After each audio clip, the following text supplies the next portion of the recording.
Hello, everybody, and welcome to a very special edition of Talking Wrestling TXN. It is Michael Fletcher alongside the guys, Anthony Floyd and Michael Bullock. Um, we are going to do the recap of WWE Fastlane, and that's going to be it, guys. So I have decided that we're not going to do a SmackDown recap or the AEW Collision. We're going to backburner that for 1 week, and then we'll be just doing our normal routine starting next week. So, starting tomorrow night, I should say. So, we're going to kick it off with the undisputed WWE Tag Team Championship match, as it was the Judgment Day. Finn Balor and Damian Priest putting the titles on the line against Jey Uso and Cody Rhodes, winners of the bout, 20 minutes and 40 seconds, and new WWE Tag Team Champions of the World, Cody Rhodes and Jey Uso winning the titles. Oh my goodness. I don't think none of us saw this coming, but JD McDonough turned out to be the X factor in the match. That Judgment Day tried to do their interference again, try to get involved in the match, and this time around, JD McDonough actually was the difference maker, making a mistake, hitting Senor the Money in the Bank, Damian Priest with the briefcase, that opened the door for them to win the match. For Cody Rhodes and Jey Uso to go on and win the Tag Team Championship. A stunning turn of events. History was made, unprecedented crowning, and yeah, solid 3.5 stars for the bout. And more importantly, like we said, with the new champions being crowned for main event Jey Uso, yet another tag team title win for him. And for Cody Rhodes, his first title since rejoining WWE, obviously multi-time tag champion, intercontinental champion. The only thing that he's never been in the company was either WWE or World Heavyweight Champion. But since Cody Rhodes has come back from leaving AEW, he never won a title. He won Royal Rumble. That's the closest he's ever been, obviously. And on his mission to rewrite the ending is what he's trying to do, or try to finish the story, as he says. Let's just say a little interesting wrinkle to that story, Anthony Floyd, as you come in, as Cody Rhodes and Jey Uso are now the undisputed WWE Tag Team Champions after winning the gold last night. What a story! What a story! And Matt, you may want to look at the title you set up there. You may want to take a look at that again. Just saying. But anyways, J.E. McDonough. His quest to prove himself to the Judgment Day hit a roadblock last night when he blasted the injured left knee of Damian Priest with the Money in the Bank briefcase. This allowed Cody Rhodes to deliver Crossroads on the announce table, then join Jey Uso in dropping Finn Balor with the 1D to win the undisputed WWE Tag Team Championships. That came at the end of a lengthy, red-hot title bout that saw Jey Uso and Cody Rhodes set aside their previous issues and accomplish their goal of dethroning the champions at the top of the show. Strong in-ring action, hampered only by a runtime that stretched some of the spots thinner than necessary. It was the perfect way to start the pay-per-view. More importantly, it allowed the dissent that had permeated the Judgment Day to escalate, especially as Finn Balor is likely to defend his protege, JD McDonough, at the expense of his relationship with Damian Priest. Michael Cole on commentary was out there saying words like Bullet Club on WWE TV and reminding fans that both Finn Balor and Cody Rhodes used to be part of the renowned group. Pro-Graps in 2023 are wild, man. The hot tag to Cody Rhodes was electric. The energy in the arena changed with it. This was a long opener, but the crowd was right there with the four guys all the way through. Fantastic match. 4 to 4.25 stars. Great jump off and a surprise outcome. And Big moment for Cody Rhodes and Jey Uso. Cody Rhodes winning his first title since coming back to WWE. And maybe it's one step closer to him possibly finishing the story. You never know. So congratulations to Cody and Jey. What a great story. I mean, we've seen strange bedfellow tag teams win tag team gold before. Like Team Hell No with Daniel Bryan and Kane, or just to name the greatest example of this. But nonetheless, 4 to 4.25 stars, excellent jump off. So not much more to say here. Michael Bullock, Cody Rhodes, Jey Uso, the new WWE Undisputed Tag Team Champions, defeating Finn Balor and Damian Priest to jump off Fastlane last night. What a moment! Yeah, what a moment for Cody Rhodes and Jey Uso. I mean, like we said, it was Cody Rhodes who brought Jey Uso to Monday Night Raw, and this was an unlikely alliance here, but they somehow made it work. And like you said, Fletch, JD McDonough was the difference in this match. I mean, he made a calculated error and hitting Senior Money in the Bank with that briefcase, and yeah, I mean, now the question is, what does the future hold for the Judgment Day? Because, I mean, come on, guys, you know for sure that Finn Balor's going to defend JD McDonough, while Senior Money in the Bank Damian Priest is going to look to want to, let's just say, he's going to want JD McDonough's head on a silver platter after that. But yeah, I mean, problems with the Judgment Day. I mean, we keep thinking that things are fine with them, but this is just now another roadblock that just happened to them. So nobody saw this coming, but congratulations to Cody Rhodes and Jey Uso. I mean, Jey Uso with another tag team title that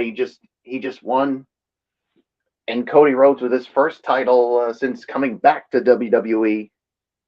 So a great jump off to this WWE Fastlane Premium Live event. So 4 stars is my rating for this. So let's move on to the next match, Fletch. All right, the next match is the LWO going up against the Street Profits and Bobby Lashley.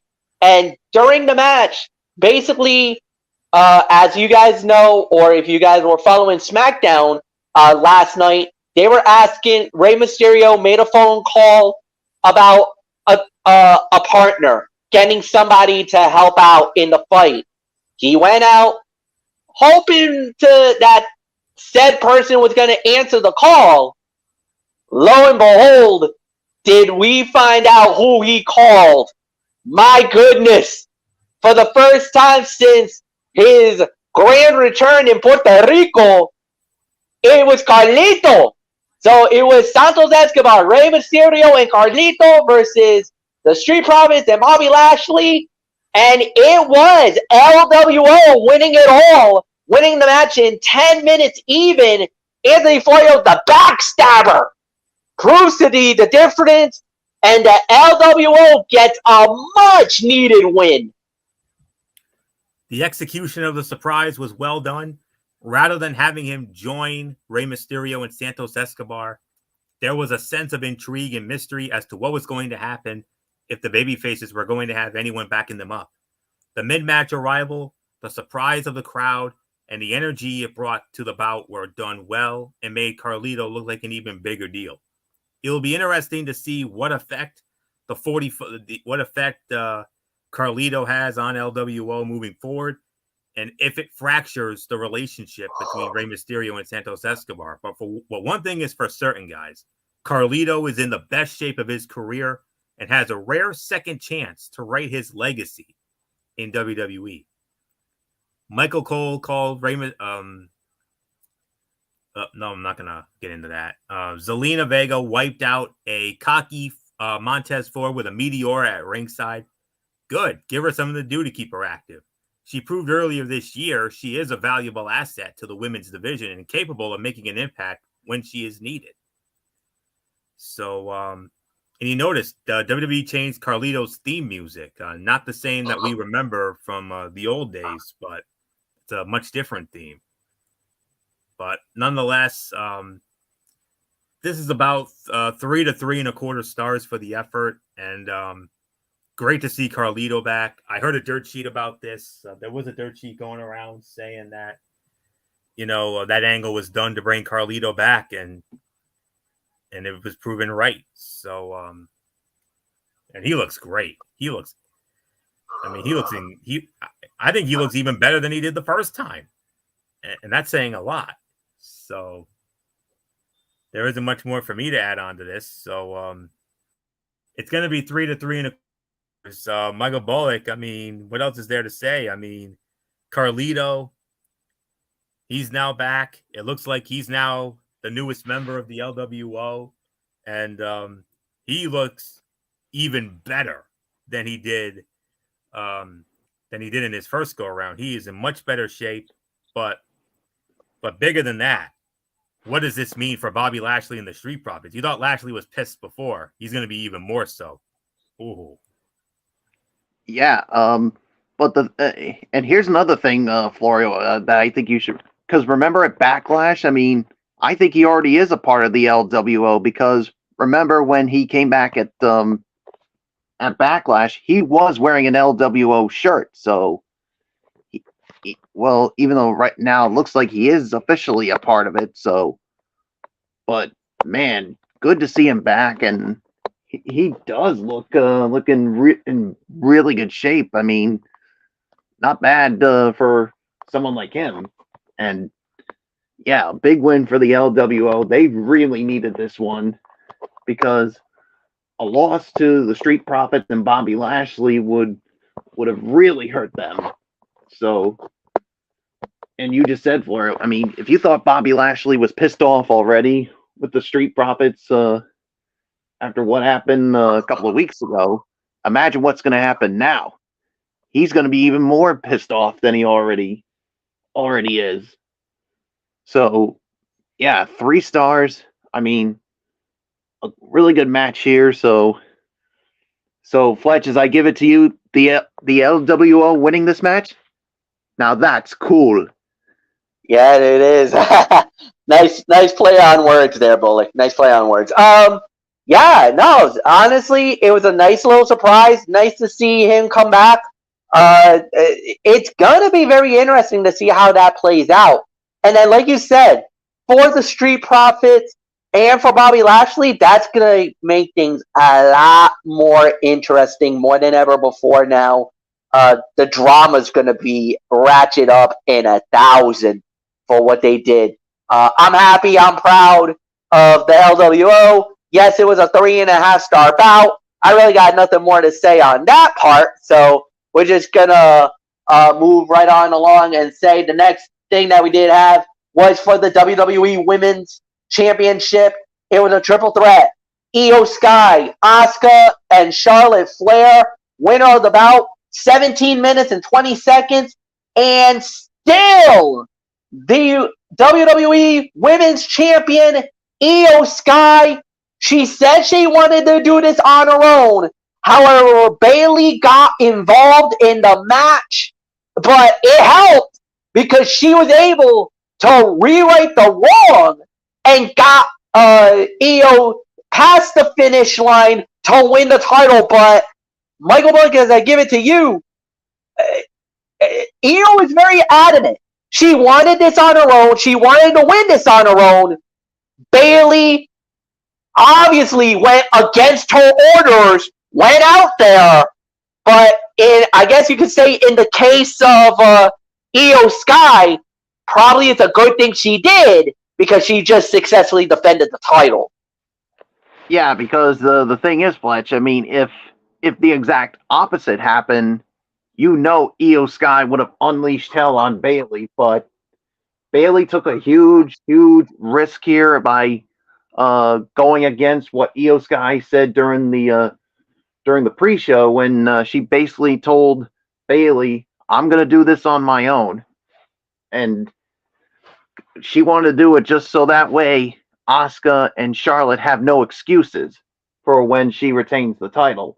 But Bayley, being the egotistical maniac, said, "You know what? I don't care what she says. I'm gonna help her out anyway." But this time it did work, so I'm gonna be interested to see what Io thinks of this. I mean, yes, it did work out, but will she still be pissed off that Bayley basically broke in and basically said, "Hey, I told you to stay in the back, and you didn't do that." So we'll see how that develops. So I'm gonna give this 3.5 stars for this. So nothing more to say except Fletch, the champ, stays the champ.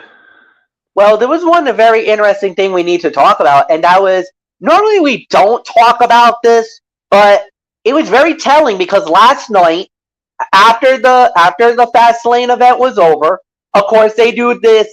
They've been doing a lot of this PLE press conferences, and Yeah, oddly enough, call it that, huh? or media scrum if you want to call it that. Or a media scrum, yeah. AEW calls it a media scrum. WWE calls it a press conference.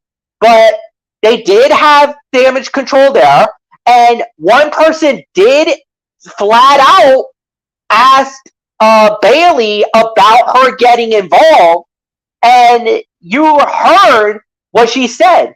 Yes, I asked, yes, I did, but there was no way that I was going to stop, because I wanted it to help my friend. You saw the look on Io is like, well, I told you to stay in the back. So you could tell there is a little bit of some friction there. Yes, you helped, but I didn't want the help. I told you to stay in the back. And then Bayley kind of dusted it off. It's like, you know what? Don't worry about it. It's water under the bridge now. You're still the champion. You're proving yourself to be one of the best champions on SmackDown Live right now. So no, everything is great. We're fine. Everything's good. Is it really, Bayley? I don't know. I kind of feel like you kind of look, and I got to give credit to that reporter for asking that question. Good job pointing a point-blank, direct question at her, because, quite frankly, she needed it to be called out for it, and I'm so glad that they did. So, yes, yeah, it was excellent. But Bayley's ego basically, once again, basically said, "Look, I don't care what you say. Well, I mean, look, it happened, but she still won." I'm gonna say it right now, Fletch. Bayley's ego is gonna cost her friendship with Io Sky. Yeah. Oh yeah, and I hate to say this, but poor Dakota Kai is going to get stuck in the middle of this one. Who does she align with after that explosion happens? So we'll wait and see. But 3.5 stars. Anthony, it's yours. The match was good, and the involvement of Bayley late was essential to the story at play. But the action did become somewhat disjointed along the way. Luckily, the combatants recovered and executed the finish to perfection. The argument will be that Charlotte Flair tapped out Asuka and should be the champion. Io Sky will also question Bayley's interfering despite her request that she did not, even if it helped her retain. Those two stories and how WWE intertwines them will be worth watching beyond last night's show.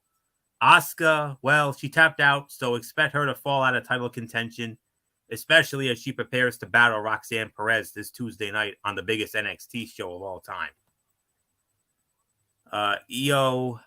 Io Sky made her way to the ring on her own after demanding on the kickoff show that she handle the match alone. The Empress of Tomorrow took advantage of the no disqualification rules, spraying mist in the face of Charlotte Flair and taking her out of the equation early.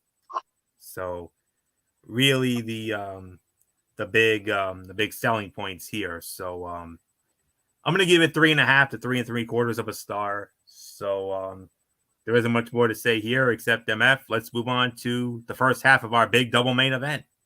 It was LA Knight and John Cena versus Jimmy Uso and Solo Sikoa. And when it was all said and done, winner of the bout in 17 minutes and 20 seconds was LA Knight and John Cena. Solid match. Good battle. And I could give this about another 3.5 star bout. I mean, it was fun for what it was worth. Cena looked good. There was some people that thought that he maybe took a step back, and I know he talked about that in the press conference as well last night. And for LA Knight, I mean, my goodness, man, what can we say about this man that we haven't said anything about him? He's just been amazing this year. One of the top guys in WWE, and he's still getting better and better and better with everything going on. There's really nothing more to say, Anthony. It is all yours. Another 3.5 star bout, 17-20 at Cena, and LA Knight gets the victory.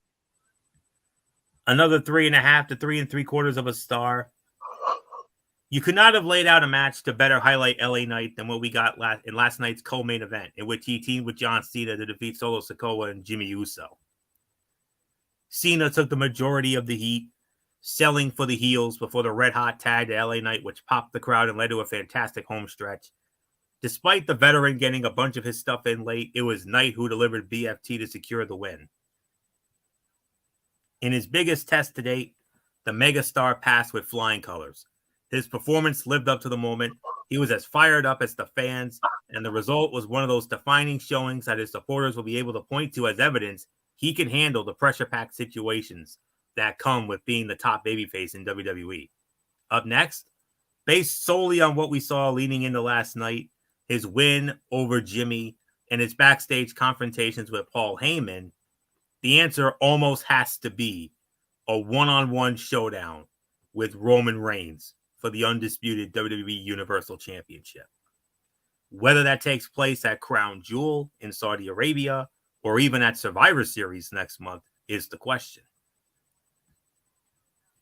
Let's also not forget one notable thing that happened during this match, and I'm surprised MF didn't mention this. Your boy MF, for the brand, Pat McAfee. What about it? I mean, Indianapolis' own. I cannot believe he showed up because he was in Dallas. He was in Dallas doing at the Cotton Bowl doing his Pat McAfee cast for the Red River rivalry. I did not even think he was gonna make it. Now, I do know he recorded a what they call a cold opening, which is the start for the pay-per-view. So he did that. I had no idea he was gonna make it in time to be in Indianapolis, but he is an Indiana boy. That's where he's originally from. So yeah, big surprise. And I say that because, I know I'm going to be Captain Obvious here, MF, but you know this a lot more than Bullock and I do. Pat McAfee is an absolute beast. He was part, like MF said, he was part of ESPN's College Game Day earlier yesterday. Called the Oklahoma versus Texas, that field pass, that alternate broadcast on ESPN2 if you wanted to watch that. I'm sure MF watched that instead of the game, and still made it to Indianapolis to cameo ahead of the co-main event. Props to him for appearing and joining Michael Cole and Corey Graves on commentary. Laying out the match with John Cena as the babyface in peril and setting up LA Knight for the big babyface hot tag was the right idea. The crowd was completely behind the megastar for the comeback. His energy and intensity fired them up even more. Another 3.5 to 3.75 of a star match. So there isn't much more to say except for to Michael Bullock. There's nothing left to say except it continue. Whose game does it continue to be? Well, everybody's saying LA Knight. Yeah. Yeah, all I can say is, this was a good match here. I'll give this about 3.5 stars. John Cena and LA Knight with the biggest win up to this point. To win with the legend and John Cena, and you saw after the match when LA Knight went to, it was John Cena tried to raise the arm of LA Knight, but LA Knight was like, no. he was doing the exact opposite. He raised the hand of John Cena. So, yeah, so you can tell that he's garnered the respect of the GOAT. And, yeah, what's next for LA Knight now? And like you said, maybe they give him the shot at the undisputed WWE Universal Championship against Roman. Maybe that comes at at Crown Jewel, the next premium live event. Well, I mean, we'll have to wait and see on that. But anywho, I mean, a great match here. The right team went over here, so I'll give this another 3.5 stars. So there's really nothing more for me to say except, Fletch, it's main event time. And it's for the World Heavyweight Championship in a last man standing match. Seth Rollins versus Shinsuke Nakamura, winner of the bout in 28 minutes, 25 seconds, and still the World Heavyweight Champion, Seth freaking Rollins. Whoa! Anthony Florio, it is all yours. Only fitting, because this was the Raw main event and the main event of Fastlane. No question about it. This was the fight of the night. 4.5 to 4 3/4 of a star. You could certainly make an argument for 5 if you wanted to, but I'm gonna bring back the Gorilla and MF favorite when I say World Heavyweight Champion Seth Rollins settled his differences with Shinsuke Nakamura in grand fashion last night, defeating him in a wild, chaotic last man standing match that spilled throughout the arena and culminating with the Visionary delivering a Falcon Arrow through a table on the floor. Oh my God. Yeah, we heard it, MF. Rollins fought through considerable pain in his injured back and really established himself as the workman's champion. The feud between the two should be over at this point because Rollins has absorbed everything Nakamura had and beat him both times. Asking fans to buy into the Japanese superstar one more time would not make sense. As for who might be next for Rollins, look no further than Intercontinental Heavyweight Champion Gunther or someone like the monstrous Big Bronson Reed. That is, as long as there are no plans to run back a feud with the Judgment Day until Senor Money in the Bank Damian Priest is ready to cash in. In years past, Rollins has been over, but not at the level of the most popular guys on the show. That is no longer the case. He is on par with LA Knight, Cody Rhodes, and John Cena. Rollins took a big bump on the unprotected floor, and selling it was no issue because there's no chance it did not hurt. Nakamura drove the Visionary through a table with double knees to the body. Moments later, he pulled a page from the playbook of his idol, the Great Muta, by spraying mist in his eyes and sending him crashing through the announce table. The finish was executed well, as opposed to some last man standing matches that are convoluted and unnatural. 4.5 to 4 3/4 of a star. If you wanted to, like I said, if you wanted to make an argument for 5, I wouldn't be mad at it. But regardless, though, it is the fight of the night. So not much more to say here. Michael Bullock, he did it again. Somehow, some way, he did it again. Seth freaking Rollins. Whoa. Seth freaking Rollins, Michael Bullock, is still the heavyweight champion of the world. Nothing left to say except Yeah, I mean, yeah, it's definitely another big win for Seth freaking Rollins, and he continues his dominant reign as the world heavyweight champion. So, yeah, now the big question is, I mean, what's next for the champ? I mean, who's going to be next in line to contend with the champ? But at least now we know for sure that this feud with Shinsuke Nakamura should be over. But man, what a match this was. I mean, 4.5 stars, fight of the night, no doubt about it. So there's really nothing more to say except it's time for our overall well, actually, it's yours now, Fletch. I'm sorry. I That's almost okay, screwed no up. problem. No. It's fine. It's fine. It's fine. 4.5 to 4 3/4, definitely agreement. I think everything that you guys have said was straight on. A lot of people was loving this match. They thought it was hard hitting. It was emotional. It was driven. The story that they were telling, especially with Rollins' back injury, Nakamura was going for it. He thought that he had Rollins right where he wanted him.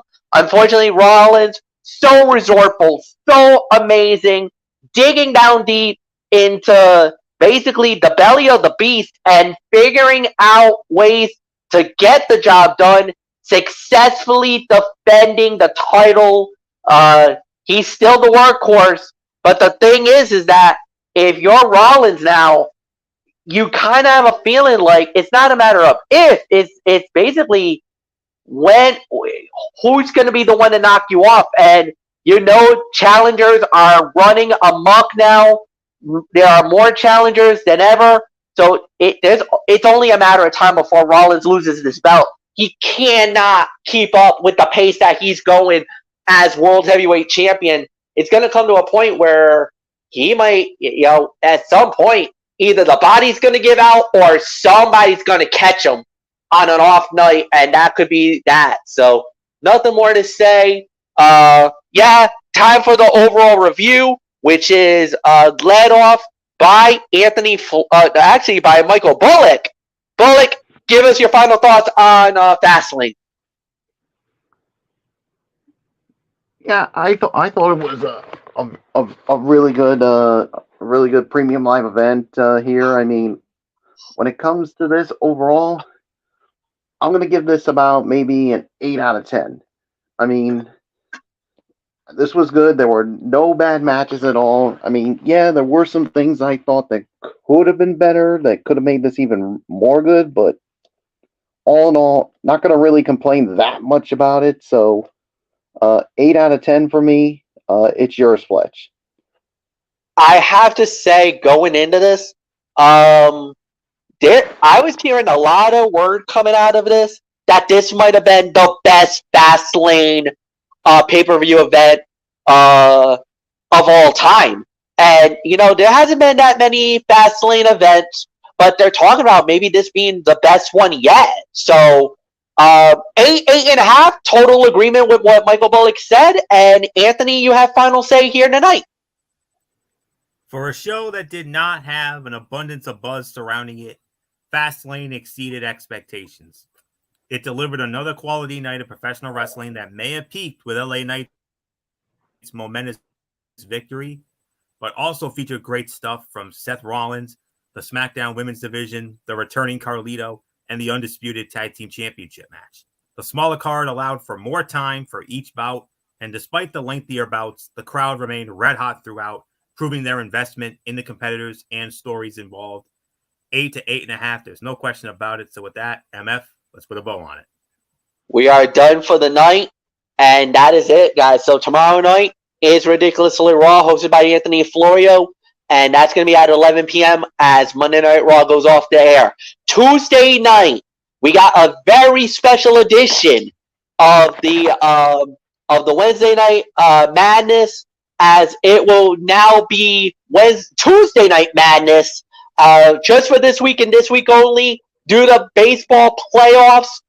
They've moved AEW Dynamite to Tuesday. We decided let's lump everything together in one shot. So now Tuesday will be the show. There'll be no show on Wednesday. Thursday is College Football Thursday. NFL Friday on Friday. So Reroll Smack Talk makes its return 1 week on Saturday. And we have the shows lined up. So don't worry, guys. A little bit of a shuffle around, but it's not a drastic shuffle. So we're ready to go. Nothing more to say. Anthony Florio, thank you. Michael Bullock, thank you. Thank you guys for watching. As always, you guys are the best fans in the world. Have a good night, everybody, and we'll see you all tomorrow night. So long for now.